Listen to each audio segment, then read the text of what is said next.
Interesting. Yeah, good little thought that, Chris.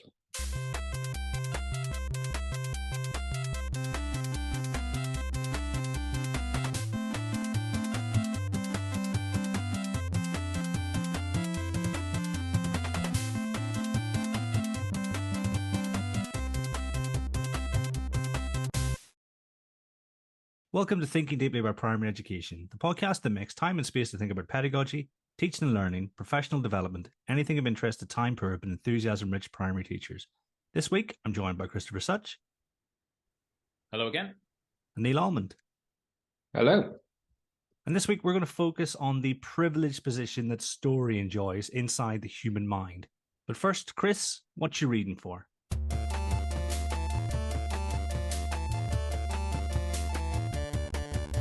Hey, what you reading for? Well, suitably, given the subject of this week's podcast, I have been diving back into a book that I read a couple of years back called The Science of Storytelling by Will Storr. I'm only about a third of a way through it second time round, though I've obviously read it all in the past. It is gripping. It is a really fantastic exploration of what makes good stories. I think there's an argument that the science of storytelling maybe oversells it slightly. There are certainly scientific elements there, and there's certainly some discussion of research, but equally, in some ways, it undersells it because it isn't just the science or some science relating to it. It's a really fascinating exploration of the work of a variety of authors, what they do to build interesting characters and interesting worlds. So yeah, really worth checking out. And I hope as this episode progresses and the more that we learn about story, the more that you might think that a book like that is really relevant to teachers everywhere. What about you, Neil? What are you reading for? So I've delved into the realm of embedded picture mnemonics in children learning to read in the initial stages of reading. This particular one is called Embedded Picture Mnemonics to Learn Letters. I'm trained in linguistic phonics, where there's, I say as far as I'm aware, there isn't really a program out there that uses in these mnemonics to kind of help teachers learn. What we mean by that is just, you know, like there'd be a picture of an apple and, you know, there's been an A imposed on it, and I don't know, maybe it's called Adam's apple because it makes the same sound, and you might get kids to do a finger ad and say Adam's apple and that kind of thing.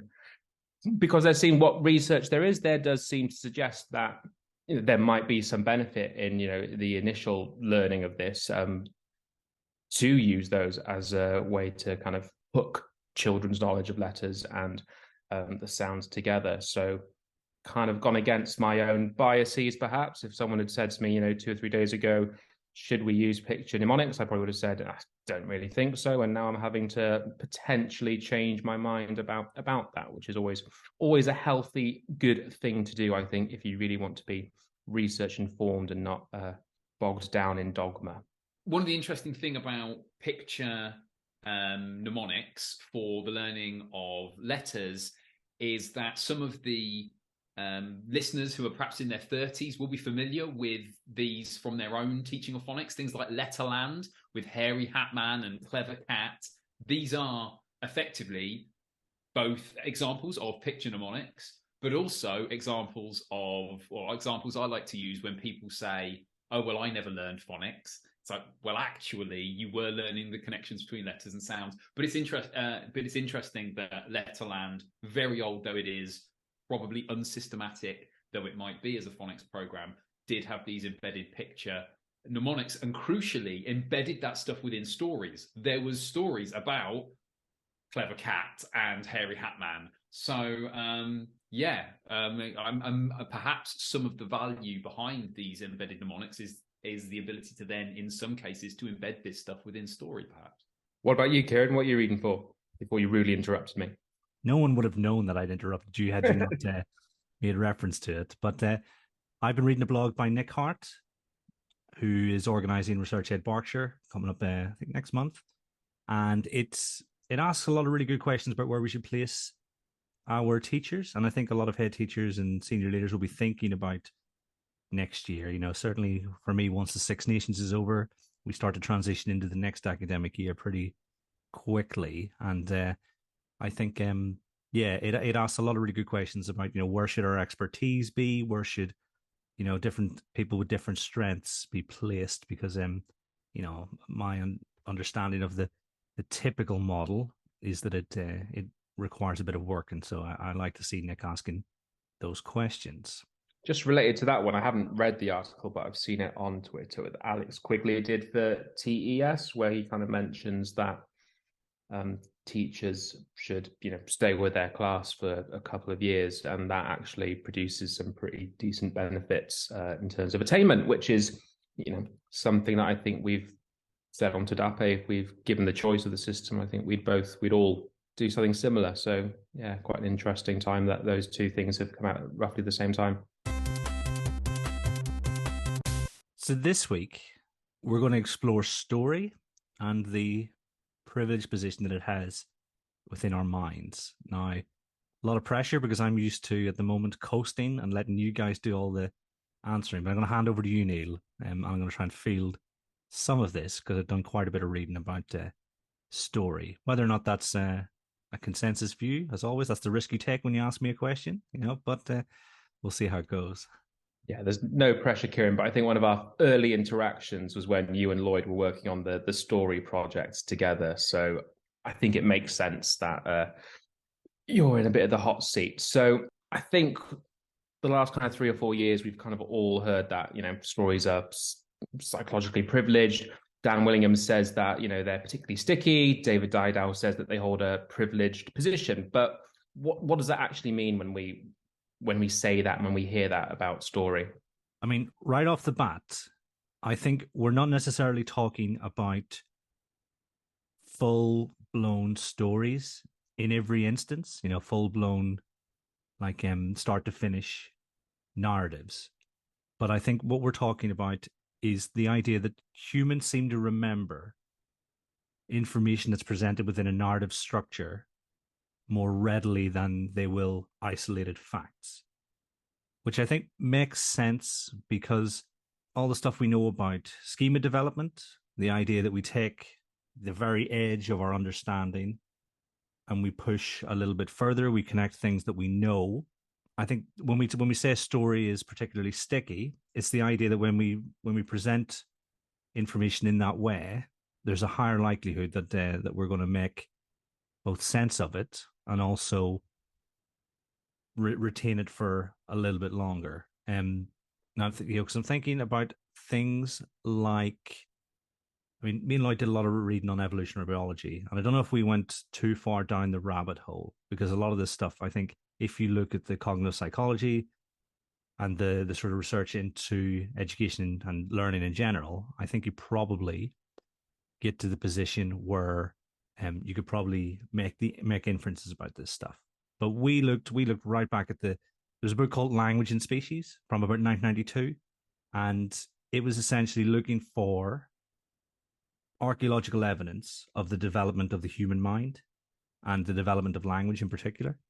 And there's one school of thought that the cognitive architecture for the retrieval of information and the production of language developed around the same time. Now, obviously, we have no way of proving this conclusively, so there will be various schools of thought. But the one that was most convincing to me and Lloyd was this one that said that this almost cataclysmic event where we went from hominids with the capacity to communicate and to carry out vaguely sophisticated activities towards the point that allowed us to travel to where we are now.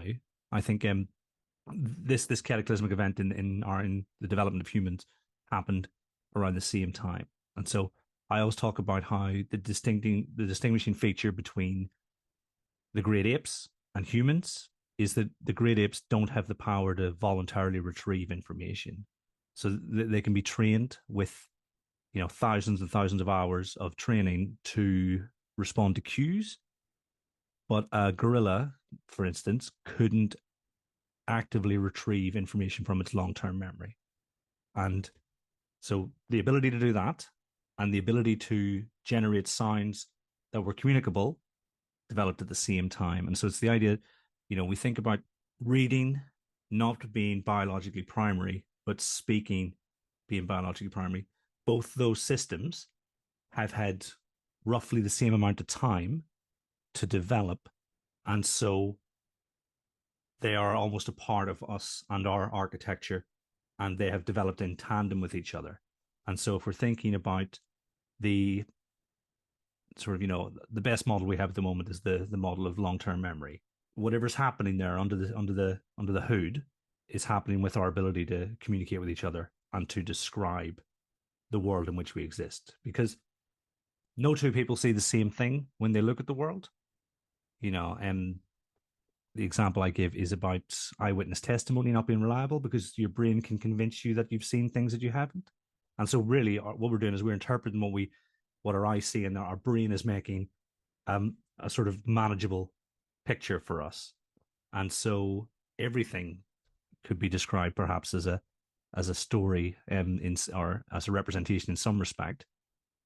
But we're just, I think, quite highly tuned to this process. And so when we get information delivered in this way, we can remember more easily and make sense of it more readily. Fascinating stuff. I mean, immediately what you said there about this idea of a cataclysmic change or cataclysmic event, and these two coinciding ideas, or two coinciding developments, made me think. And again, I don't think this is a new observation, but presumably there's something almost inherently baked into language about story. I mean, subject and verb is story. Someone or something did something, or something happened to them. The definition of what, like the building blocks of sentences are clauses, and clauses are there is a thing and something happened to it, and that is at its very core, presumably, a big part of what makes story, an action happening to a thing or a person about which we have some form of investment, or that we're supposed to care about. Along those lines, in briefly preparing for this podcast, I typed into Google, as you do, well, what is a story? And I was a big fan of what Ursula K. Le Guin said, which was, what makes a story is you want to find out what happens next. And she put it down as simply as that. I know that there are much more complicated definitions, and there's no probably one correct way of thinking about story, but thinking about what you want to achieve as a teacher and the value of attention, that seems like a pretty valuable thing to aim for. In that language and species, he spends a whole chapter looking right down to the level of the predicate, and is essentially showing you the relationship between our development and the structure of our language and things together, and on how things have developed over time. In fact, that's if I ever read that again, that'll probably be a chapter I go back to, because just you saying that, Chris, it actually makes more sense hearing your take and then thinking, oh yeah, I've read that. But whenever Lloyd and I talked about this, we didn't really necessarily go into the literacy aspect as much, probably because the evolutionary biology was enough to get our heads around, because it was a massive overload for quite a long time when we were doing that stuff. Obviously, that's all really kind of fascinating stuff. And as Chris said, what stood out for me was that that moment of communication, and you say that ability to retrieve information, and obviously story being the conduit of which is communicate and provides that schematic structure to retrieve that information. Now, obviously, we know that there was a massive lag between spoken language and the written form. So I'm just wondering if you think that hypothetically, if the written form came around at the same time as language, do you think stories would not hold that privilege that they now have, because we could rely on a literal written cue for that, rather than having to internalize these structures as stories? So like the brain outsourcing its resources to something different. So realize I don't need to remember this because we have this thing, and it's I can just read it. I mean, I think there are two answers. The first one is the short one is that seems to be the way the brain is designed.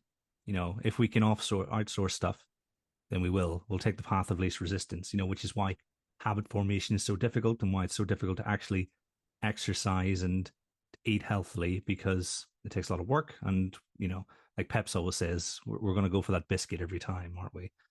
So I think had it existed, we probably would have done that. It feels like it. But it feels like, in terms of the long answer, a lot of the things that we have and a lot of the sort of the phenomena that we experience as humans has been the result of our brain's way of helping us cope with our own consciousness. Because I think consciousness is a pretty big deal. And, we have things like cognitive biases, which almost protect us and have protected us at some point in our evolution. Sometimes we get hangovers from those, things that aren't necessarily necessary anymore. So I think, a young brain being given this crutch may not have needed to develop protection from certain aspects. Obviously I don't understand to the full extent, but I do feel like a lot of the psychological phenomena we experience are the result of us trying to protect ourselves from ourselves, without getting too philosophical about the whole thing. So, long story short, I reckon we would outsource where necessary. I'd add there, and this is complete speculation, but it seems that if a lot of early stories from the early evidence of the oral tradition is about it or involves explanation of the natural world. And often this ends up, for whatever reason, being anthropomorphic. And so, which inherently brings about this sense of story. I mean, which came first, this idea that, we are prone to telling stories and thus we anthropomorphize the world in order to explain natural phenomenon, or the anthropomorphizing came first and thus stories came about. I don't know. But again, purely speculation. But I think the link between those two things is probably important in the development of story, and the prominent position that it has within all cultures. Yeah, I mean, if you read things like the Volsung saga, I mean, I've totally butchered that name, but essentially it's one of the few remaining recorded versions of the Viking sagas, and the Volsung one's an Icelandic one that sort of tells the story of Ragnar and Sigurd and the dragon and things like that there. And it seems like civilizations will have forgotten where these stories came from because they happened so long ago. And the snake that wraps itself around the world may have been a very different story in when it was originally told. It may have been a story to protect yourself from animals such as that. And if you think about the sheer distance in time that ancient Egypt spanned, the stories that they were telling about their gods, they probably evolved from warning stories, initially that helped you deal with the literal world to the point in which they sort of got. Always find it fascinating whenever you're teaching, history and you're looking at the ancient civilizations. You're doing, not even ancient civilizations, kind of any civilization, and you're doing some of the myths and the similarities are stark. I don't think I've ever come across a child that hasn't appreciated that these myths are effectively the same, just with different characters. So really kind of interesting stuff. I think what you said there about stories not being full-blown narratives, I think that's quite important, because when I hear the phrase, we use story to teach something, I think, what's activated in my kind of long-term area the most is this idea of full-blown narrative. So, to teach the concept of, zero pair, am I going to say that there was Mr. Positive and Mrs. Negative, and they were walking down the street and they bumped into each other. They realized, there was a special connection between them. They reached out, they touched hands, and then pop, they disappeared. Because I think that would probably fulfill the criteria of you want to find out what happens next. That probably invites that, well, why did that happen? So how can we actually get the most of use of stories in our classrooms, do you think? I mean, I really like that story. I mean, I think that would work. Because like, if we think about the research that me and Lloyd did, I mean, obviously it was two teachers with a couple of classes, trying to be as scientific as possible. But we did try and provide more than a simple context for the mathematics we were trying to help people learn about. I suppose it's probably best to start there. We actually looked at the idea of adding two independent values with some sort of regrouping involved. And so we made this central character had a problem to deal with, and that would involve combining these two groups and realizing that they needed to use their knowledge of place value to solve that, so we did test that out, and I think it does work. I can't say conclusively because it was two teachers doing their own research, but I think there is a place for it. But what Lloyd and I find is that having the time to generate such stories, because we had loads of intentions of creating a website where people could share their own stories and not have to redo the work, but it's the last thing on your list, because we have other ways that are more effective. So I think it's probably, having published Thinking Deeply About Primary Mathematics in 2020, so roughly 3 years ago, I think my mind has slightly changed. The underlying principles are the same, but the vehicle for delivery, I think, has slightly changed, I mean, Neil, you'll have heard me and Lloyd talking quite a lot about the idea of this micro and macro level, and it probably makes sense that my answer comes in these forms, because I think in most explanations, you have some sort of exposition, and you will perhaps start with an etymological tale. I think the example I always give is zero, because there's a very physical act of traders rubbing this circle in the sand to represent the absence of value. And so you might, as a teacher, start with that as you move into the sort of more abstract part of your sort of instruction. And I think there's definitely a role for exposition. And I think particularly with mathematics, there are lots of ways or lots of concepts that have really rich backstories.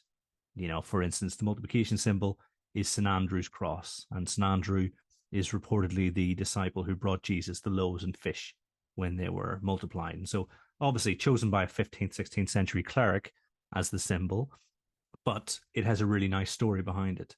Equally, Robert Record and the equality symbol, he says never have two lines been more equal, and that's where you get the two bars and stuff.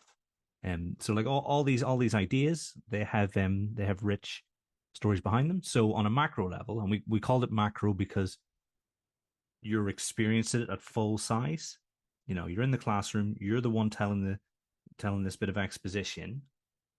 Whereas I think with what we call the micro level, stories seem to feel further away, and when you're imagining them in your mind, if that makes sense. And so when you're looking at them, so in full in class, this is on this bigger, broader level, and then when you go really into the depth of the art of storytelling and the features of storytelling, then you get slightly smaller. But I think in the first instance, we want to get the most out of them. We look at those connecting features, those connecting stories that might help us bridge where our pupils are and where we want them to go to, so whenever, I did that talk on concrete and the idea of concreteness, and I think Dan Willingham's work on the connection between what is concrete to a pupil is perhaps a more accurate description of concrete sometimes than a physical object that you can manipulate, because what's important is that we know where our pupils are, and we want to take them to that next bit, and we can use that exposition to do that, if that makes sense. So that would be the first thing I'd do, is I would draw on exposition as part of my instruction. Then I think on the sort of micro level, we're thinking about the features of stories. And what Lloyd and I did was we looked at the research and we identified reasons why the different parts of a story seemed to work. And we got some really interesting studies, where different people picked up on different things when stories were delivered in slightly different ways. And so you've obviously got things like character. And so if people responded to character and identify with character, they were more likely to remember what that character did. And so you're thinking about how you introduce things. And, if you put someone they are familiar with or are have an affinity with at the center of the story you're telling, then you have perhaps a higher chance that they're going to pay attention. And so, even if it's not a character per se, we know that pupils remember what they pay attention to. So if they're comfortable with the starting point, the character could just be whatever it is you're using as a metaphor in your teaching. For instance, say you're using the two color counters as your representation for an idea. Well, if pupils are really are have an affinity with those, they've got a better chance of understanding what it is you're trying to teach them. So the central character in my explanation using the 5 frame, I'm not going to tell the kids this is a character, but carrying out the actions, telling the story, central to the story are these counters and the frame in which they sit. So this, so when Lloyd and I first, sort of did this talk, we would talk about how we would use an actual character and we'd find someone, and if you do, it has to be someone they find affinity with and identify with, because they're less likely to pay attention if they don't. Then you've got the things that people typically associate with really well-written stories: causality, conflict, complications, conclusions. And so, if we look at causality, conflict, pupils will pay attention. If you think about variation theory and you think about pupils paying attention to that thing that's different or that thing that has changed as you're telling that story in the questions, that's a conflict that perhaps they didn't expect.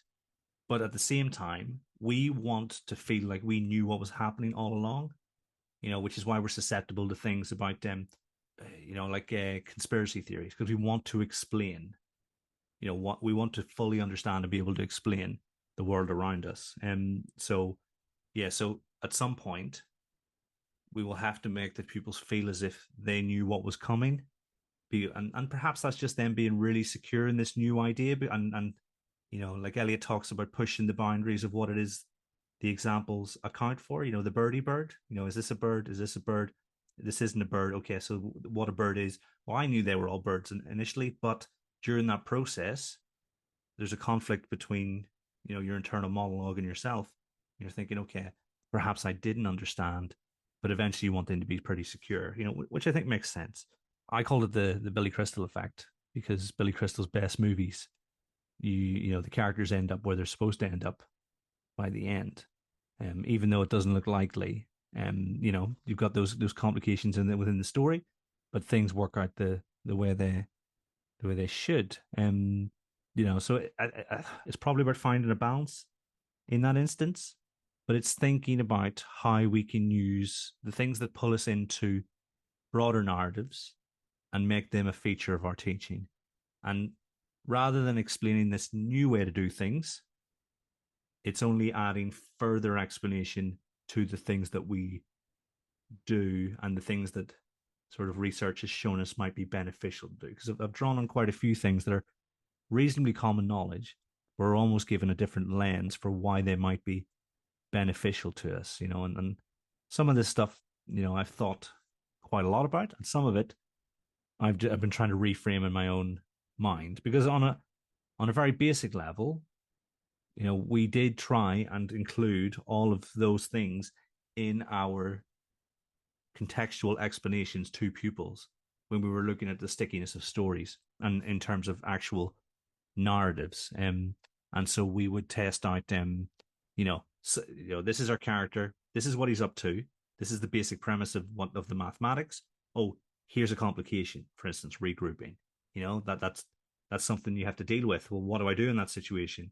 And then they're shown how to deal with, the character deals with it, and things are resolved, and you feel as if you knew that was going to happen the whole time. Now, one of the things from the research says that if you don't get that sense of satisfaction, you're less likely to remember I think they went as far to say anything that happened in the This was a laboratory test that they were mainly talking about, where they were asked to recall stuff after a certain number of days. But if you get that sense of dissonance that comes from, when a story is written to intentionally perturb the reader, and you don't get that satisfaction at the end, that can have a big impact on recall in this kind of situation. And so, so I think you've probably got several layers here where you can actually use story as a vehicle for your instruction. But at the very least, we're thinking about, well, are those key features that make stories memorable or appear to be the reason why stories are memorable? And, do they feature in our instruction more generally? What jumps out at me from a lot of what you said there is stuff that, little bits and pieces of that I kind of feel like I started to use in my teaching in the later stages of my career. Interesting you mentioned place value as well, because I think that's a place where story works particularly well. But the thing that jumps out on me in particular is that a lot of those things connect to the idea of stakes. And when I think about the stories that I try to tell to explain certain things, or to grab children's attention and to hook them into a certain idea or a certain concept, where I often went wrong in my first attempts at this stuff was not spending a little bit of time, or at least enough time, actually making sure that there were some stakes in this story. And you mentioned, a lot of the stuff you mentioned about, a character that you care about, a sense of a surprising change, all of this stuff connects to the idea of stakes, the idea that there needs to be something at risk, even if it's a problem that might not be solved, or it is something that might not reach resolution if we don't, actively make it happen. So yeah, when I think about where I've gone wrong with this stuff, it's not taking enough time to think about the stakes of something. Not the number of stories that I've told about, a farmer collecting items in a bag and in bags of 10 and this sort of thing, which I felt have been really quite clever and useful, and then haven't landed until I've started to suggest that, well, actually, there's a problem here, and there's a reason why this farmer needs to collect things in a certain way. Otherwise, X, Y, or Z is going to happen. So, yeah, I think really fascinating stuff. But the thing that jumps out to me is how much of that stuff connects to where I went wrong often when I was trying to tell stories. Yeah, this is really fascinating. I love it. It's Farmer Joe, wasn't it? Was the character? Yeah, it was Farmer Joe. Yeah, there we go. So clearly they must be psychologically privileged if I can remember the character's name. Yeah, no, and say that was one of our first interactions. I think you did that at Cymru, didn't you? Research Ed Cymru, was that its first outing, last outing? Well, I can't remember what came first, Cymru or Brew Ed Maths, because we did a truncated version. Yes. Of it for Brew Ed Maths, and sort of maybe Brew Ed was in the January, so probably road tested it. Then we had Cymru, and then we had COVID, so it got put on the back burner. But I think it definitely deserves to come back out. I think it's such a fascinating topic, and so I'm thinking as well, just off the top of my head, do you think there's perhaps then scope for almost like writing techniques as pedagogy? And what I kind of mean by that is, the cliffhanger is a teacher being really purposeful about where they might, either stop this lesson or where they may stop an explanation to even perhaps just, to check for understanding at this really important point, or perhaps, a flashback, perhaps in some on metaphorical level. Do you think there's might be scope in perhaps thinking about, or what do writers do that kind of maintain attention, or things that they do to kind of like drive a story forward, to create plots, to create, as you say, these stakes? And do you think there might be some parallels that we can use in our classroom? Yeah, I think people probably do it to an extent quite naturally. I think, something like mathematics, where you've got this hierarchical journey, and essentially you're walking up the steps, and this step is telling the story of how we understand our universe, from the very basic sort of properties that babies will develop early on, towards sort of the more advanced stuff that people are testing out in universities as we speak. And so you'll think, well, there's no way that I'm going to reveal all of these truths that I have sort of in my medium term plan in one lesson. So you will be choosing what information you're given in what moment, and you will be referring back to what it was that you've understood before, explored before, previously on my maths lesson, and then you get a recap, like for instance on a Monday or the first week of a new term and that kind of thing. So it might be that the distinction is then, well, is it a useful way to explain these processes, these behaviors to less experienced teachers?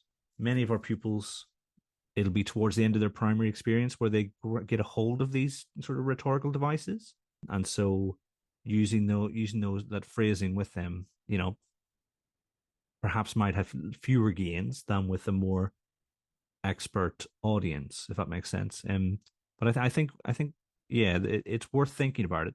I mean, if I take an example from my own practice, I've started using Dan Harmon's story circle to plan CPD sessions, and so starting with he has essentially these 3 acts, and you've got your character going from where they are and the status quo to deciding that a change needs to happen. End of Act 1. Act 2 is the bulk of your CPD. This is the increasing challenges that you present to your audience, so that makes the the whole thing worthwhile as an entertaining process. Thinking just about story in general. And then you've got the third act where your character is back in the status quo, but they are much better adapted to dealing with whatever the problems were when they were there. So I'm thinking, okay, how can I take the people who are listening to me on this story from where they are and what might be a position that they would prefer not to be in, towards, okay, I might still be in that position, but I'm better equipped for it in the first place, if that makes sense. Because he's got some really interesting videos online, and there are lots of really interesting explanations. So I don't see a reason why we wouldn't perhaps do that with our pupils, and it might not be that every lesson has 3 acts, because we don't want to suggest that, but the story you're telling over the course of a few lessons might, people start with a problem that pupils can't solve sometimes. Well, that's your first act, or that's the end of your first act, because, right, okay, here's a massive problem that we can't solve without learning some more mathematics. And then we go through the trials and tribulations of actually learning the mathematics, and then we get to this point where we can then solve the original problem. So I think it's just about ways of interpreting what we do, because it doesn't feel as if we're reinventing the wheel, but we're giving people a way to explain the reasoning for what they do. And it just so happens that there might be an evolutionary reason why it's beneficial to do some of these things. So things that may have seemed separate in the past might seem closer to each other and could be grouped in a certain way, if that makes sense. I want to build a little bit on what you were saying a little earlier. I think if I'm trying to decide whether or not there's a value in using story in a particular element of the curriculum, and because of my bias, usually I think at the end of the thing, yeah, there is a purpose here. But often when I reach this decision, it's because I'm about to explain something abstract. I want to start off with something concrete, and story by definition lends itself to something concrete, something contextualized. So, I think maybe some examples might be of use. So, for example, if I'm about to introduce a history topic, well, history lends itself to coherent narratives. The construction and criticism of coherent or attempts at coherent narratives are, a really important part of what makes history.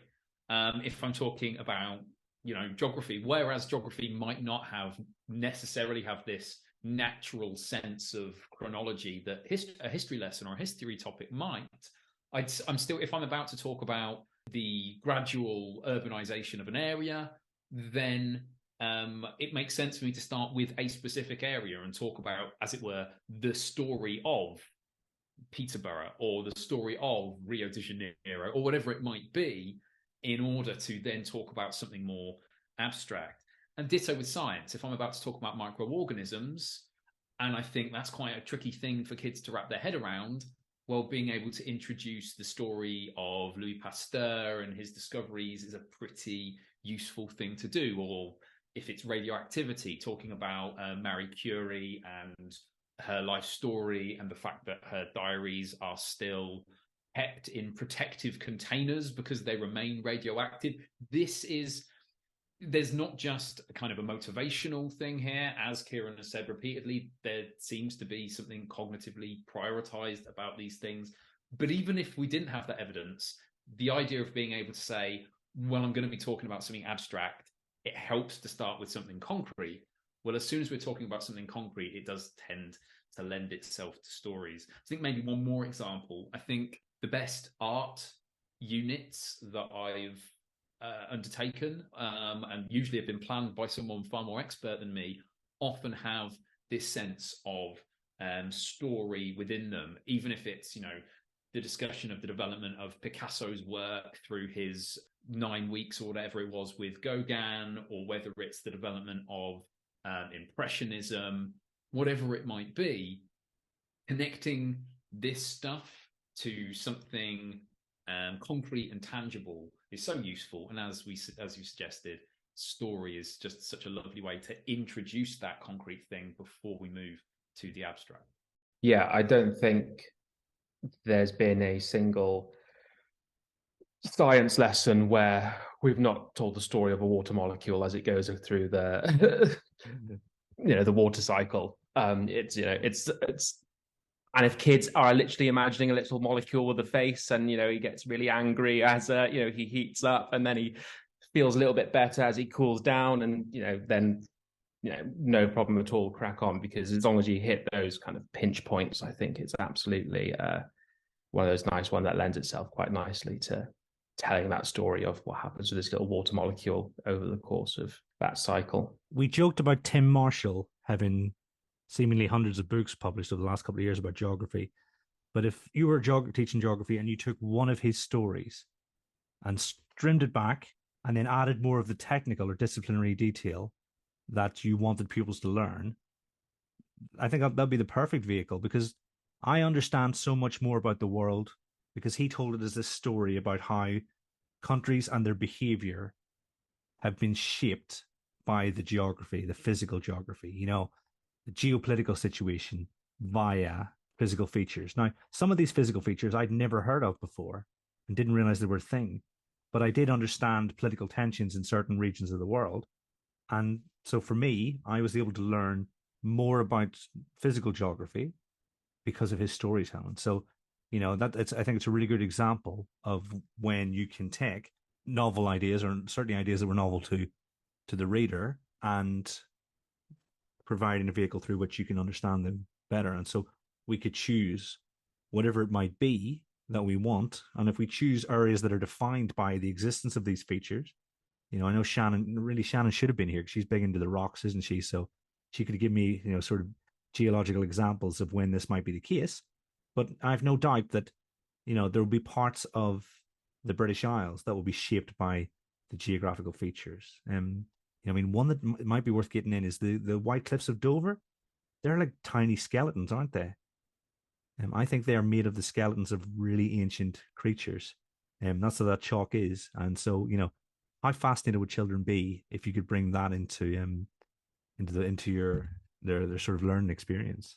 Yeah, you just saying that about Tim Marshall, seeing everything that Russia does for the complication of the fact that they don't have like a warm water port was just like, wow, okay, there's the complication, and here's literally everything they are trying to do to ensure that they have access to one is quite something.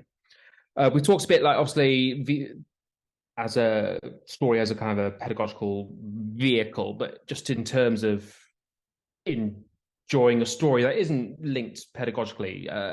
Chris, do you have any thoughts on just how we can use story for perhaps, dare I say, like character development and things like that of our actual pupils? Yeah, certainly. I mean, we've talked about story, and it'd be remiss of me not a little to talk about the value of stories. And I mean, obviously, in this case, we're talking about full-blown narratives, fiction books that we might read to pupils. And, it's a whole different podcast for us to start talking about, our favorite stories that we read to children and what might come from those. But it is worth noting, I think, that there is a value in what we can pick out from story. And as you say, character development for pupils. I think of an example I've often found that when I've read stories like There's a Boy in the Girls' Bathroom to a class, it has allowed for discussions about outsiders and about the ability for self-reinvention and the idea of giving people a fresh start. It's one of the reasons why I loved reading it at the start of an academic year when I was in year 5 and year 6.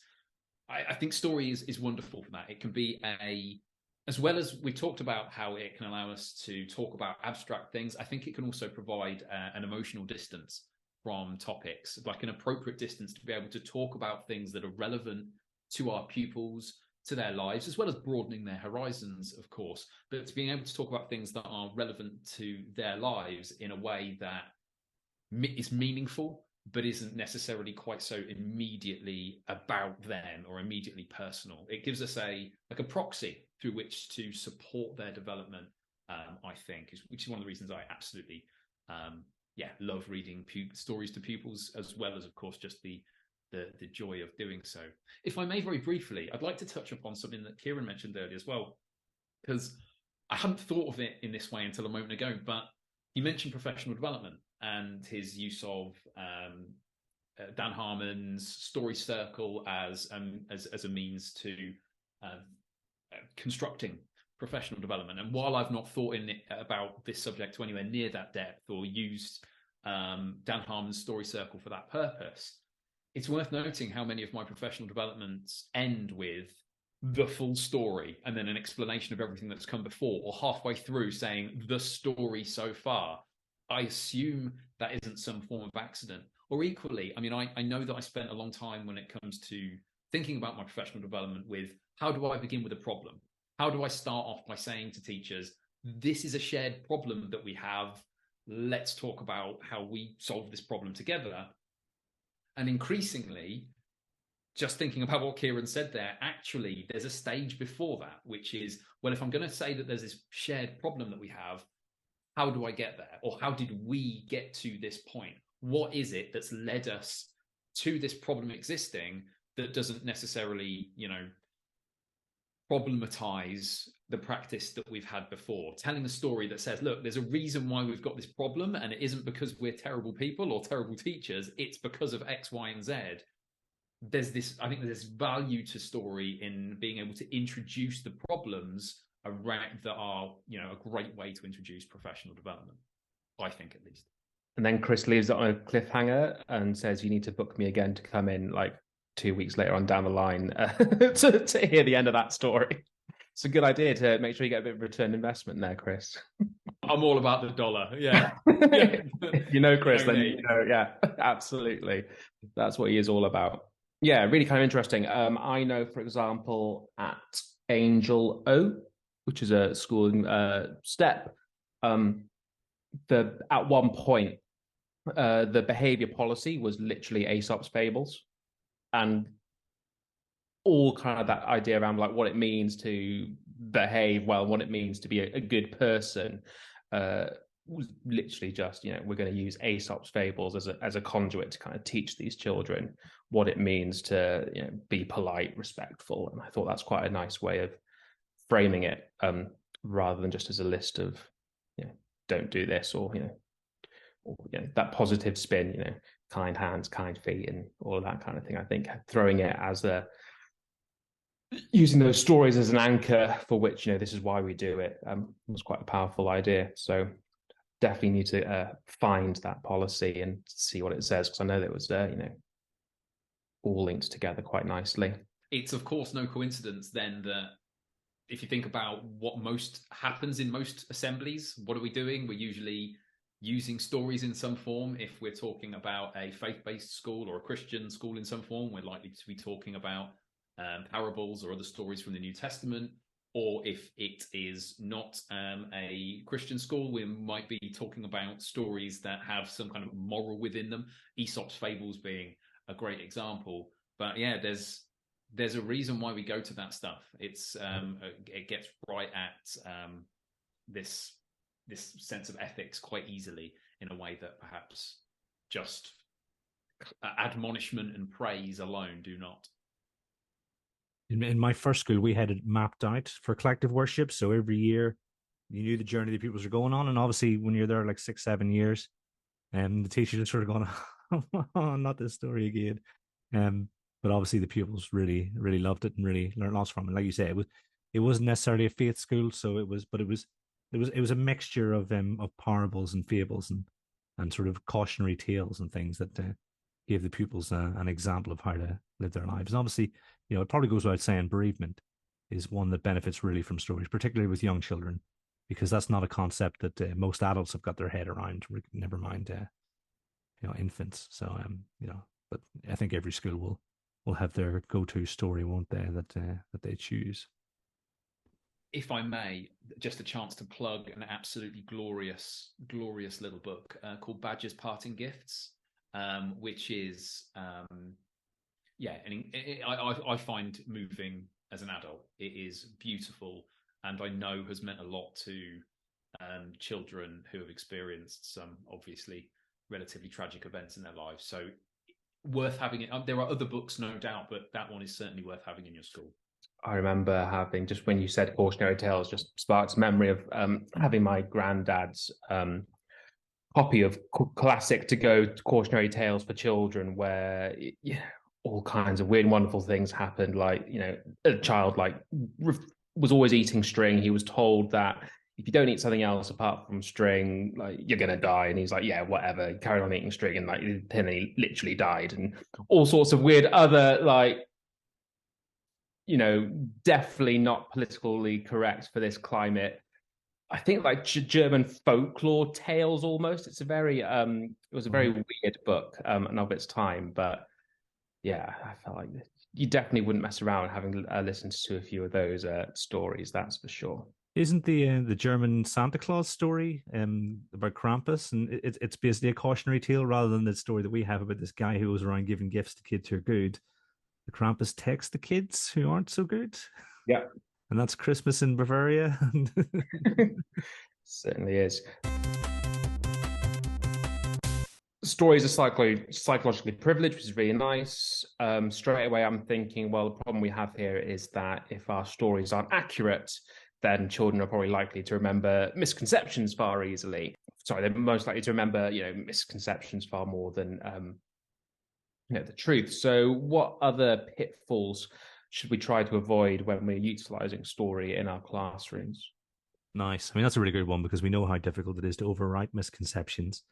So there's probably a lot to that. I mean, my major pitfalls come from some of the traps on a whole school level that we might fall into. For instance, it doesn't need to cost thousands of pounds to utilize story in our classroom. We don't need to buy specific stories or specific books because they've been written with a slightly educational twist to them.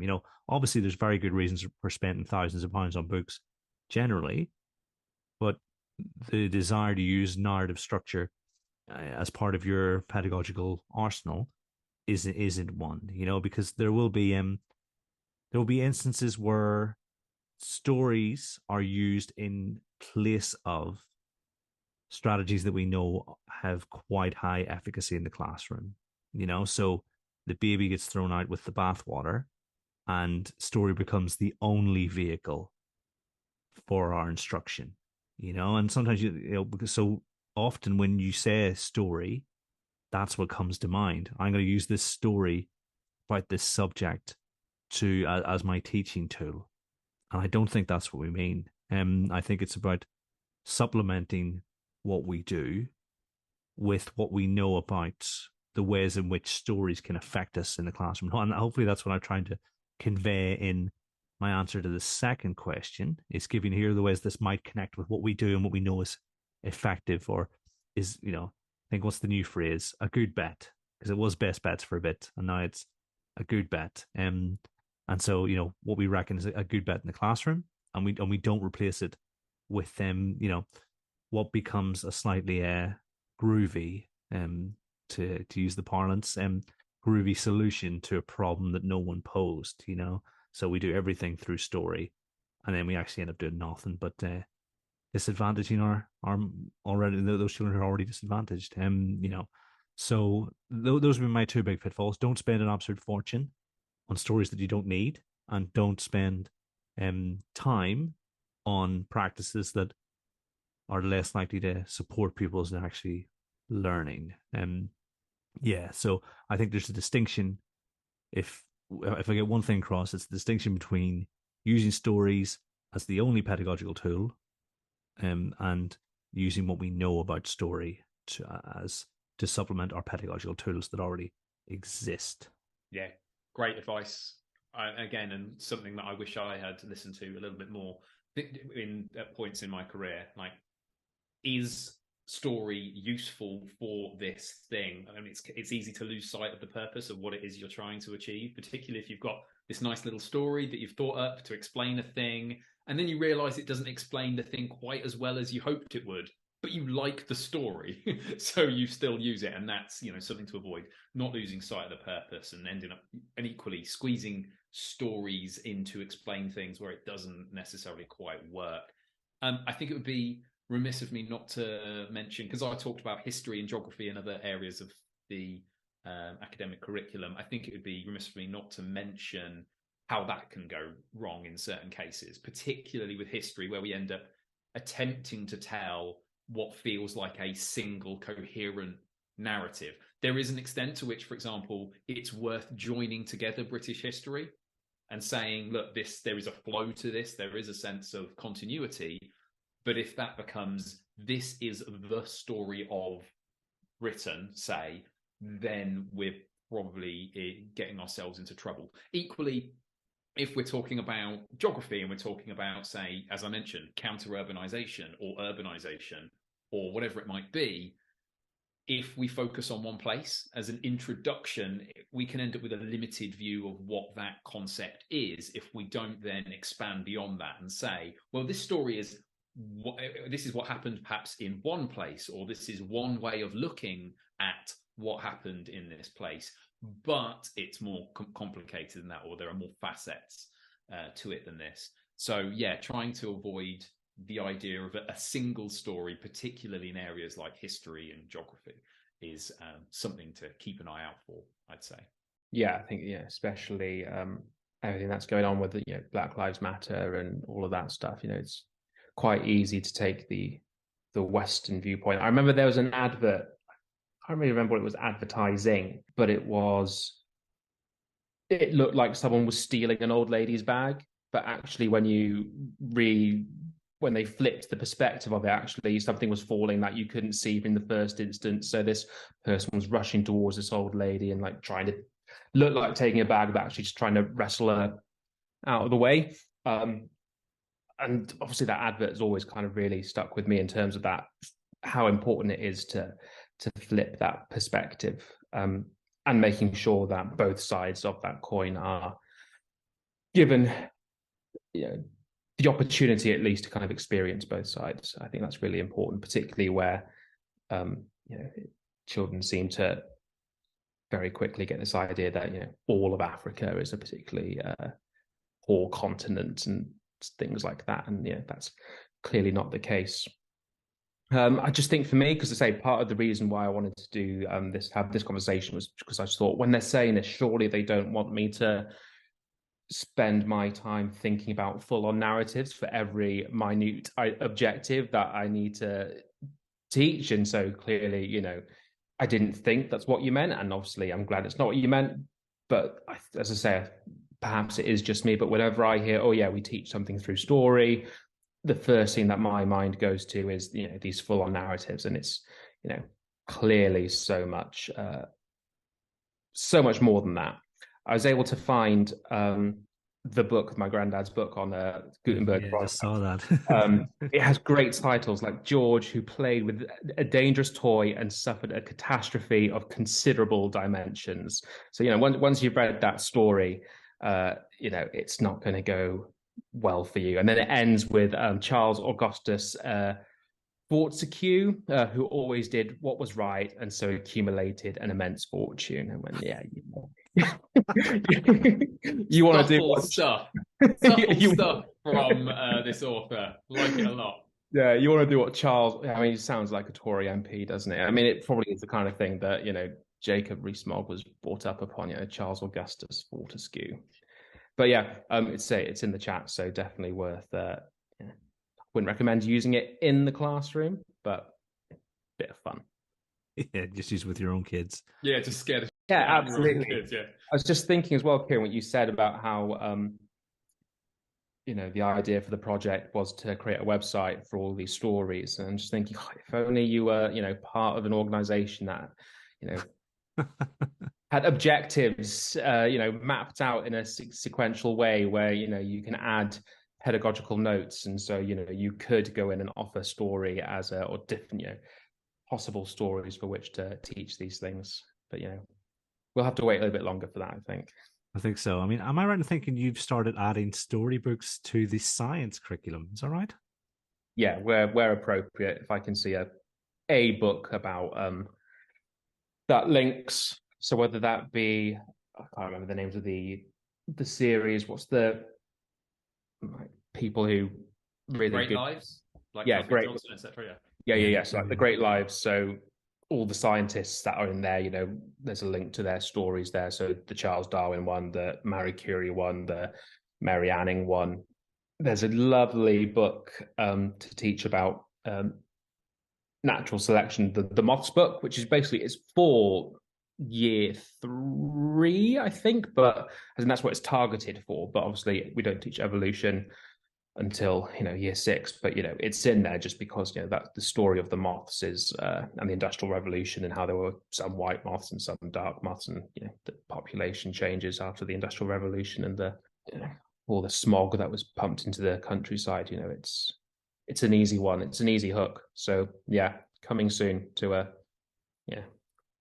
science curriculum near you. So arguably that's something that we didn't get a great deal of time to, or we didn't touch upon, which is the idea of, we talked about narrative mainly within a lesson, I would say. I mean, I think we talked about it, but there's obviously an element of this that relates to curriculum development, the wider idea of, from year 1 to year 6, again, avoiding this idea of a single story. What is the story that we're trying to, or stories that we're trying to get across, or across a topic, or across a year group, or whatever it might be? Like a really good box set, some might say. Yeah, some might suggest even. I did a talk on that recently. Yeah, because you're saying, oh yeah, you wanted to know more about story, but surely you've contributed one of the biggest sort of parts of this conversation, in the idea that you've got within an example, within a set of questions, you've got a story, within a lesson, you've got a story, within that's a story as part of a much bigger story. And then, like you said, the story goes even further. And when it's really well written, it doesn't make sense if one of the pieces that is out of kilter. So I mean, what's your take on this? You're the experts in this one. No, honestly, this fully deserves to be one of the most listened to Staff Pay episodes in a long time, because it was fascinating. I think I find it quite, maybe it's because I'm not a natural writer of fiction, and I'd be interested to see if those people who write fiction more, or certainly read a lot more fiction. I am not a massive fiction reader at all for my sins, whether they find this process easier to do, because for me it's a very cognitively thinking of what these stories might be in these structures it's certainly a cognitively demanding task for me, that I kind of think, well, maybe it's just easier if I just tell them. Yeah, I mean, ChatGPT, yeah. I don't know if anyone's subscribing to that once it goes, is it £1,000 per letter or something? I don't know what the model is. It's £1,000 per letter, we're in trouble. No, I don't know. Don't quote me on that. That might not be the actual price. Yeah, but it might be you feed it enough information about you already know about the underlying concept. Yeah. So could you describe this through the vehicle of a story? In fact, I might do that. That might bring the website to fruition, because you own the copyright of anything that it writes for you, don't you? So maybe have a look at that. Have a look and see how it does. But yeah, no, I think, yeah. And one thing I was thinking earlier about with ChatGPT, because Sylvia's got this set of texts that she has to, that are aimed at kind of like year 10, 11. So they're actually quite tricky, but they're just maths texts, and she wants to use them with classes that are struggling readers. And I think, like, copy and paste that into ChatGPT, type what reading age you want that to be kind of translated into and a rough length that you want it to be abbreviated to, and Bob's your uncle. And then I immediately thought, well, hang on a minute, we've got to create it. Let's say you're a school and you want a load of non-fiction texts or whatever, X, Y, and Z. I mean, you could just say, oh, tell me stuff about this subject, but I would imagine put it and pitch it at the right level. But equally, if you wanted a certain feel to it, you could just copy something from the Encyclopedia Britannica, copy it into ChatGPT, say, reword this, and now you've got something you're allowed to photocopy 30 times by law, I would imagine, as long as you don't tell anyone that that's what you've done. Well, you better hope it's not one of the most listened to episodes. Yeah. I think I still have that digital copy of the Art and Science of Primary. Oh, but I was about to say, you take a chapter of that, you chuck it in there, out it pops at the other end, just as well written, if not probably slightly better written, and then you can like photocopy it and share it to your heart's content. But then the Malaria Consortium would lose out, Chris. Yeah, they'll cope.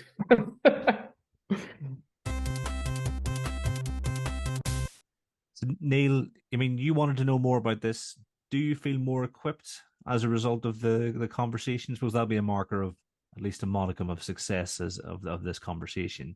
I mean, how do you feel about it, having listened to the last hour or so?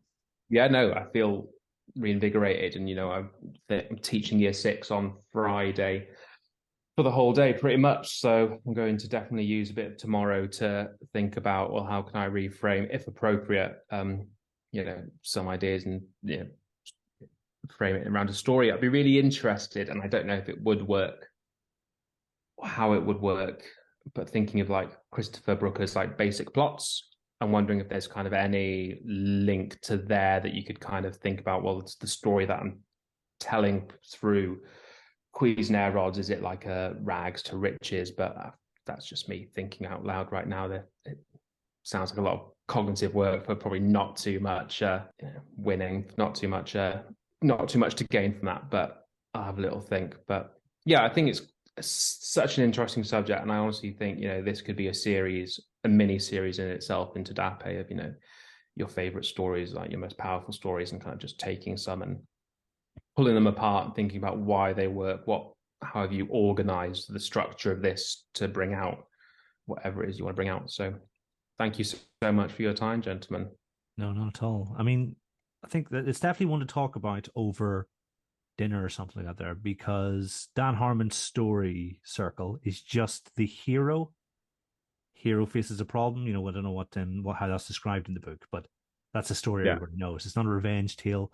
It's a story of something goes wrong for your hero. You identify with the hero solves the problem after a series of trials, and then you're back to the start. So wonder what it'd be like if you put different structures in there and how that changes the placing of the acts, for instance, because his second act is massive.